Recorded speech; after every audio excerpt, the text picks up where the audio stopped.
ठाणगाव परिसरात बिबट्याची दहशत. कुत्र्याची शिकार करताना बिबट्या सीसीटीव्ही कॅमेऱ्यात कैद.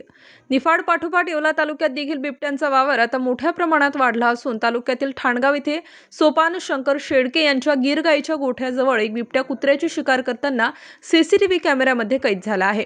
या घटनेमुळे परिसरात बिबट्याची चांगलीच दहशत पसरली असून पिंजरा लावून त्वरित या बिबट्याचा बंदोबस्त करावा अशी मागणी परिसरातील शेतकऱ्यांनी केली आहे. मी सोपान शेळके, राहणार ठाणगाव, तालुका येवला. काल रात्री आमच्या गोशाळेमध्ये एक बिबट्याने आमच्या कुत्र्यावर हल्ला केला. तर ते आमच्या लक्षात जेव्हा आलं, जेव्हा आम्ही कुत्र्याला भाकर घेऊन गेलो तर त्यावेळेस प्रत्यक्ष तो कुत्र्याला खात होता.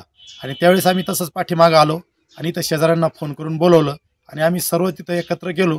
तर त्यावेळेस आम्ही त्याला हुसकावून लावलं. त्याच्यानंतर आम्ही तिथं मोठी लाईट लावून कॅमेरा परत तिथं लावला व्यवस्थित. आणि त्याच्यानंतर आम्ही घरी आलो आणि 10च मिनिटात तो परत तिथं येऊन त्यांनी कुत्र्याला तिथून उचलून नेलं.